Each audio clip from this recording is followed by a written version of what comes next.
Hello, Mike Kepka, owner of Kepka House and your Curious Creative. I welcome all of my fellow Curious Creatives out there joining us today.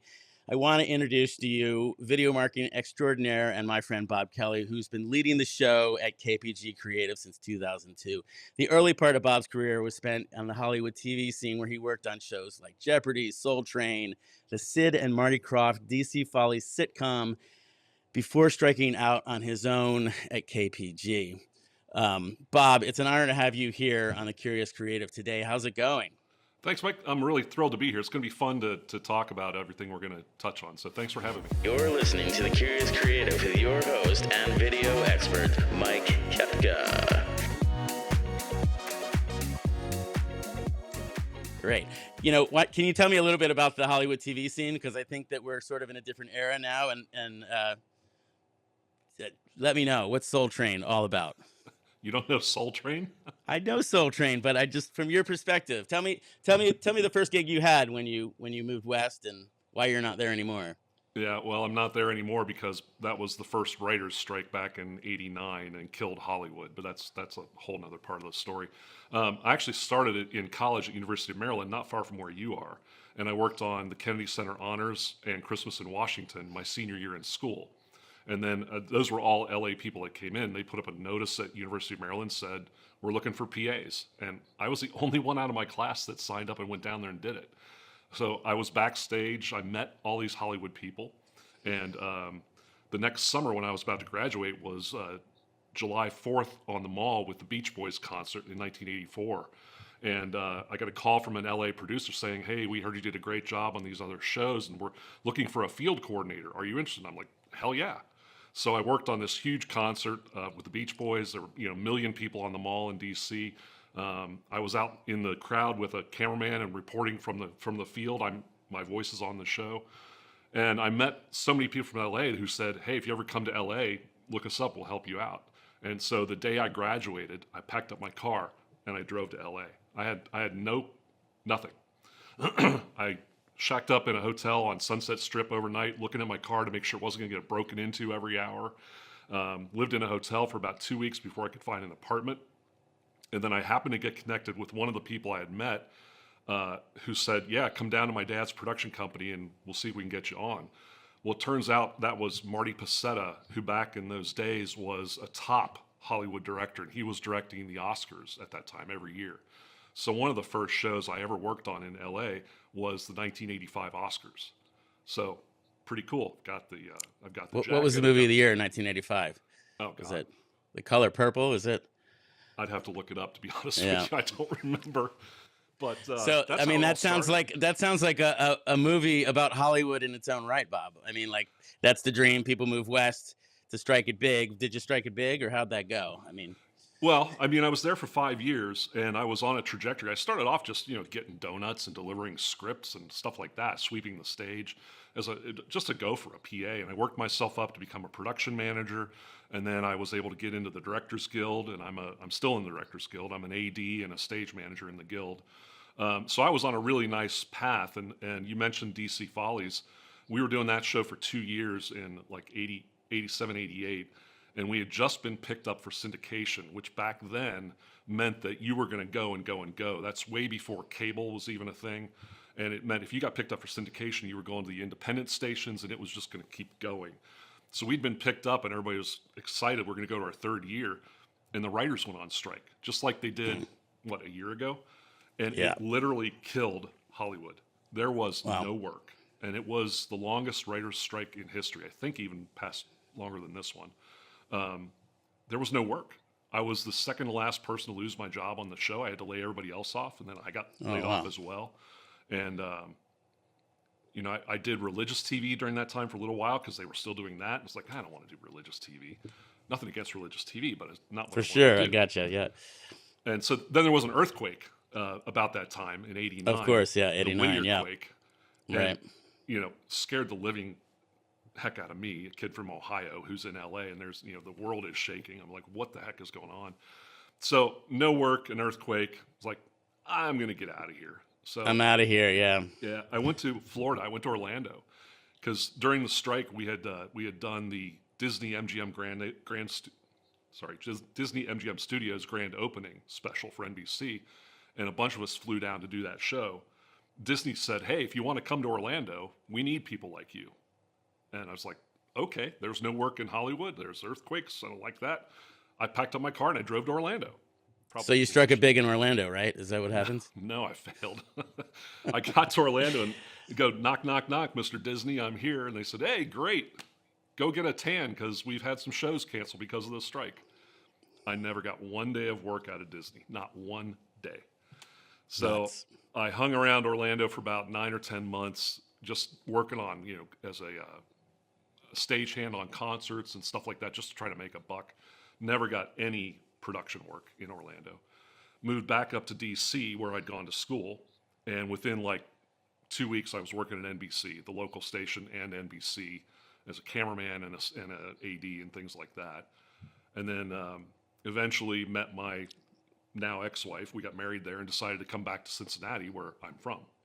So we moved back here in '92, and I've been back ever since.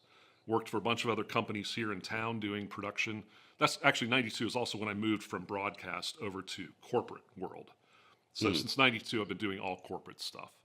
So what's the shift from TV to corporate world? It's just what work was available. You come to. No, I mean, like the sort of the mindset. At this point, are you working for other production companies, or are you on your own at this point? No, at that point, that was '92. '92 to '02, I worked for other companies. I did everything from AV to other, production companies in town that were doing corporate work and commercials and things like that. But because I had a lot of live TV experience with all the specials I did, I kept gravitating towards the shows that these companies had, the live events that they had. And so it was really a natural fit for me to go in and direct or call a live show because I knew exactly what I was doing and I knew how to So you've got deal with multiple cameras and different talent, Yeah, and you're cutting left and right from different cameras live. Well, and it's more Is than that that. right? You got to set up rigging and lighting and huge sound systems and stuff. And I knew all of that from my Hollywood experience. So it was really an easy fit to get into that world. And that's what we're still doing today. We are pretty evenly split between video production on one side and big corporate events on the other. We were just in Nashville a week ago doing a user conference for a software company. And the guys are leaving on Sunday, I think, to go out to Philadelphia to do another one for an insurance group. So Yeah, I know there's people spend a lot of money on those conferences for sure. I'm right now. I'm in the middle of producing a single video for. I work with the Amalgamated Transit Union here in DC, and we're doing an LED screen production that is 139 feet long by 11 feet tall. So it's not a screen, it's a stripe. It's outrageous. But my editor's really excited for the challenge, and we're going to get things, the whole goal is to get things moving from one side or the other, while we keep them engaged, I guess. So yeah. We love doing that kind of stuff. We do some really weird shapes. We do split LEDs. We do weird configurations. We do all kinds of crazy stuff with LED now. So that you said that's half of your gig. What's the other half? Well, you got the shows, and then there's corporate video. And actually, they marry pretty well because if you're doing the show, there's probably the need for product videos or recognition videos or things like that. So most of our show clients, we're also doing production for them. Or like this last one we did, we had a crew on site, and we're doing testimonial interviews with their customers. And we're doing highlights of the whole event. So we got crews running around shooting that. We'll bring it back and edit it together for them. So it's a pretty good fit to do both sides of the coin. And that then leads you to being able to kind of go deeper and wider in a client because you've built that relationship with that client. They trust you. And if you can start to open up, different divisions, different channels within that group, you can dig deeper and find the other work that's being done there. So it's been really Right. So are you for us. make a connection and then continue to work with them? Are you on any sort of retainer base, or is it do one thing and kind of talk them into the next thing? How does that work for you? A couple of our clients have ongoing, we call them evergreen contracts. They just renew automatically until they're canceled. I wouldn't say it's necessarily a retainer, although I'm working towards that with how you and I met through the stuff that we're doing. But right now, I would say it's more like kind of evergreen yearly contracts that are working on. And it's it's all about relationships, as you know. Right. But Right. then I you mean, people gotta always say word of mouth, but I don't think it's word of mouth. I think it's more like reputation having been on the job before with these people, right? And Well, people get used to, yeah, I mean, in that vein, it's trust. You build up the trust with the client, trust. and then they're Yeah. not going to walk away from you. A lot of our clients are getting hit up by companies like us every day, but you've built up such a level of trust that you understand them, you know their business, you do really good work, and you're delivering results for them. That's what really matters, and that's what tips the scale. Right. So results. Let's talk about that. I think that's the main reason we're here because, as you had mentioned, the both of us working independently, but sort of on a very similar thing, which is results based video strategy for clients. And how does that different? How is that going to set us apart from other production companies out there that are just working on pretty pictures? Yeah, And tell me a little bit about results video strategy from your point of view, and then we'll yeah. talk about how that's the future from, I think, our perspective. I think it's really powerful, and we're just kind of at the. I feel like for me, I'm at the tipping point of really making it fly. Um, but it's taken a while to really understand it um, and to bring it to fruition in my business. But I've been talking about results for my clients for decades. It's been in my pitches for decades. We're going to deliver results for you. But until this year, I never had a way to actually quantify the results. It was all anecdotal. Like we have one client we helped take from $30 million in revenue to $50 million in revenue over 2 years. And the CEO will tell you it was because of us and what we did for them. But I couldn't quantify that myself. All I could do was, hey, Gary, would you give me a testimonial? And he did. But now what we can do is with the tools that we're developing, and you're aware of all of this, we can Sure. track what's happening, and particularly online. We can track it, we can report on it, we can see who's watching, where they're coming from, how long they're watching, and then we can also take that and judge, is video A bringing them in or is it video B? And if it's video A and video B is tanking, well, Mr. Client, I don't think we should make any more of video B. We should make a lot more of video A because that's the one Right. that's delivering results. Right. I mean, the word strategy to me means putting more of the creative in our hands and being able to talk to a client and say, hey, this is what I think we should do based on what they think they should do, based on nothing more than an idea they had. Right. So how does that shift the conversation or the dynamic at the pitch table, or when you're talking to people who have the money and don't know what to do with it? Right. So Yeah, I mean, it's pretty dramatic because I just went through this with a customer that we're going to start working with in January.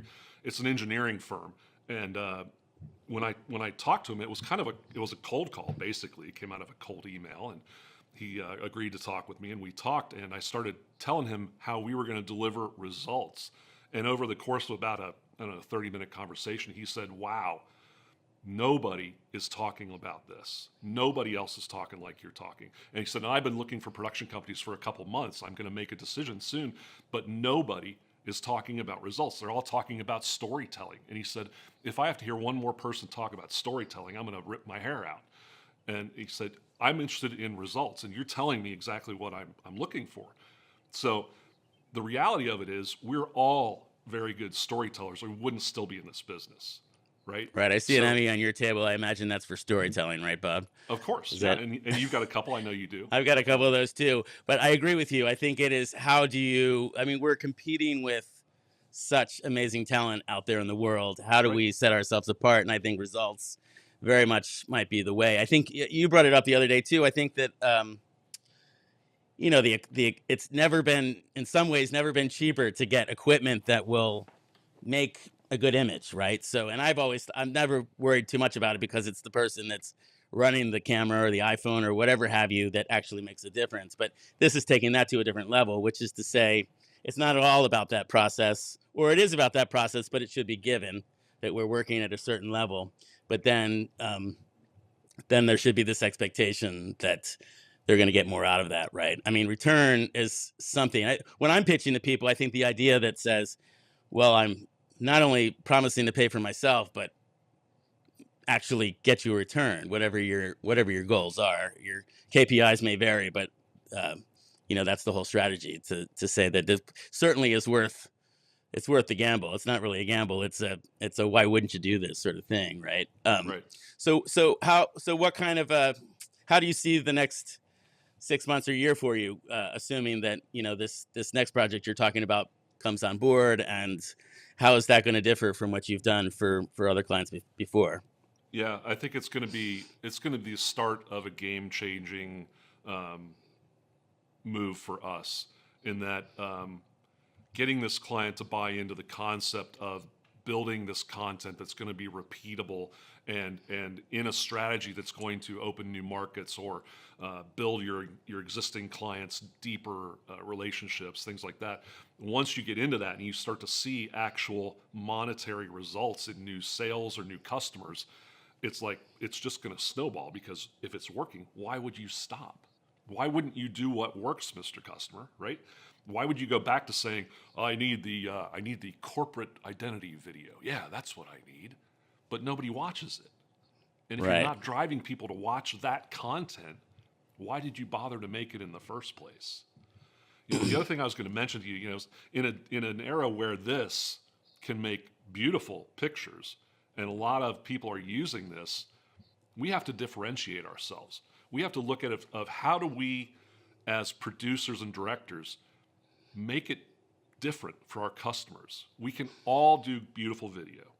What do we do that differentiates us? And return on investment is a huge piece of that puzzle. Because at the end of the day, if you're particularly marketing directors and sales managers, they want results. They assume you're going to make pretty pictures. That's the table stakes to the game, right? If you can't make pretty pictures, you shouldn't even be in the business.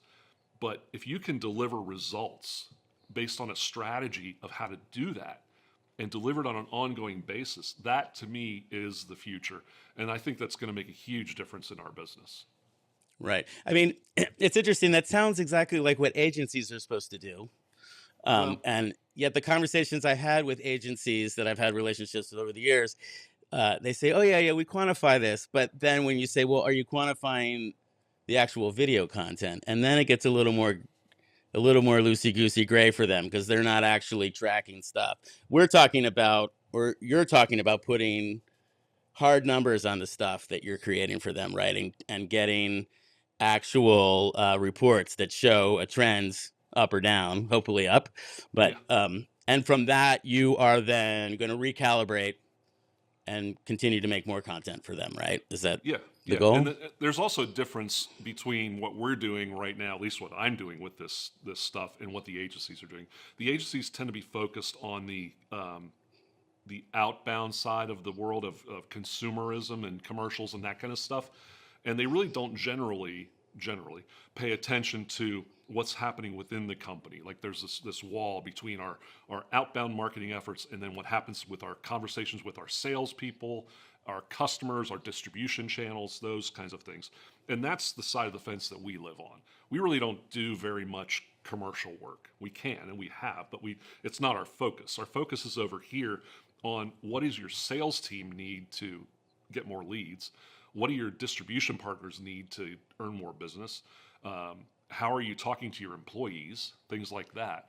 And so when you talk about results in that world, it's about generating new sales leads. It's about generating new interest in products. It's things like that. That's the results that I'm delivering.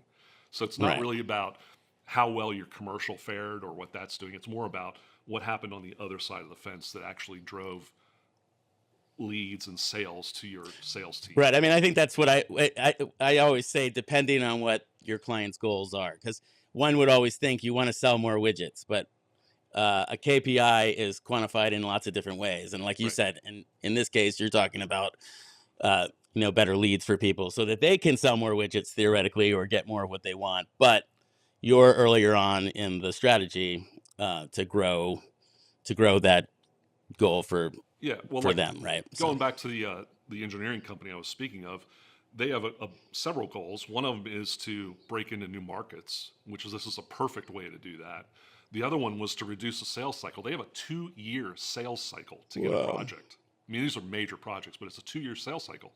And my client said, if we can figure out how to reduce that sales cycle with this program, that would be an enormous success. So we're going to do that by building trust early through creating the content that's going to let the buyers decide before they even bother talking to the sales rep that these guys are legit, they know what they're doing, they'd be a great organization to work with. That's the kind of content we're going to develop. And so, in a day when everybody is buying or researching on the internet before they buy, they already know who they're going to go with. They just have to validate once they talk to you that you're actually, real. You got to have stuff out there that says, we know what we're doing. We can solve the pain points that you have. We've got plenty of experience, so that they can go and do their own research and come to the own decision that you're the right company to talk to. And at that point, sign here, Mr. Client, press hard. You're making 6 copies. That's it. So is that prompted you to sort of rethink how you're presenting your company out there in the world, right? Is your website gone through some changes here recently? 100%. 100%. Like, what's the difference? I mean, my presence as well is changing 180 degrees, right? I think it's gone from portfolio to this results-based things. But how have you tackled that and let your potential clients know that you're going to be the master at this stuff? Yeah, I mean, if you go out to our site today, you'll see the headline is results-driven video and events. And every copy on that page, on that homepage, talks about how we work to deliver results through the way that we're going to create your video. And at the bottom, there's carousels of the work we do. So we're not hiding that we make pretty pictures. It's right there in front of your face. But we're driving you down the page by talking about results and how we're going to get there and why it's important to deliver results in these different areas that we work. So it's been a big shift. Before it was, we've always talked about solving our customers' pain points, and we've got a bunch of pain cards that are on the monitor behind me. From time to time, you'll see them, like wearing too many hats or nobody watching, stuff like that. But that doesn't talk about results necessarily. So when you combine that kind of talk about your pain points with, we can solve those and drive results, it's an easy conversation. It brings people right in. A 2-year sales cycle is something else. That means their contracts are huge, right? I mean, can you put a rough number on that? I mean, so if you're able to help them convert one sale, that is certainly paying for your business, right? I mean, how is that, like, when you're having these pitches, I think you described, like, do you actually see the sparkle in their eye because they got it? Like, Can you describe that? Like, no, I mean, 100%. Once I take them through the process that we have developed, yours, mine, the other folks we're working with, and we talk about looking at results, and we've got calculators I can share that say, look, if you spend this money here, it's going to filter down and drive this kind of result. We're going to get 10 times your investment, 20 times your investment, 100 times your investment, whatever the numbers are. You can just see it's like it clicks, and they say, I get it. Like this customer we're talking about, an average sale for them is between $100,000 and $500,000. You generate one piece of business, and they've more than paid for what I'm asking them to sign up for. More than paid for it. We generate, even conservatively, say 10 or 15 pieces of business, and you've made a huge impact on their numbers out of what we're doing. So, I can't wait for the future, Bob. This is going to be great. I mean, I think what I need is more case studies. I just need to be an easier way to show these future clients that we've done this, right? And I think that's the double magic on top of the speak, right? I never want to be over promising, and I always want to just make sure that we're legitimate. No, there's so much hustle out there, and we are doing something that is we're just clearly trying to prove that it's not the hustle, right? Especially when you get into social media marketing. I mean, there's nothing but funnels that head to tunnels that go to nowhere and leave you with absolutely nothing but false promises, right? So hopefully we're taking sort of a traditional approach and using hard numbers to actually shift the game. And we're looking at least I am, strategies on all sorts of different platforms. We're not sticking with Meta. We're not sticking with TV. I mean, right now we're looking at streaming platforms that we're able to target our audiences, like theoretically one neighbor versus another neighbor in a case that I'm thinking of, right? Which is pretty powerful. I think we're going to see a huge leap in that sort of targeting. So to be a couple of steps ahead of the game and take those numbers and translate for that our clients, I think that's going to be the game changer that we're all hoping for. Bob, what's our last send off here? I always want the guests to leave our audience with something special. What do you have for me? What do I have as a send off? I would say that, if you're in this business and you're only focused on the gear, you're missing the boat. It's about more than having great camera equipment. It's about more than beautiful pictures. It's even about more than storytelling, although all of those are critical. You've got to be a good storyteller. You've got to have good gear. But at the end of the day, if you can't bring results to your customer, you're going to do one and done. They're going to find somebody else who is delivering results. So if you can shift your thinking to, I've got to deliver results, measurable results, that's going to make a difference. And there you have it, folks. Bob Kelly from KPG Creative. Bob, if people want to find you, they can go to kpgcreative.com. Is that correct? Absolutely. And learn all about your results-based video strategies that you're You going to got hit it. it home with, right? You got it. Thanks again, Bob. And you've just spent another half hour listening to The Curious Creative on all things podcasts, Apple, Spotify, LinkedIn, and of course, YouTube. Thanks again, Bob. Let's catch you Thank later. you, Mike.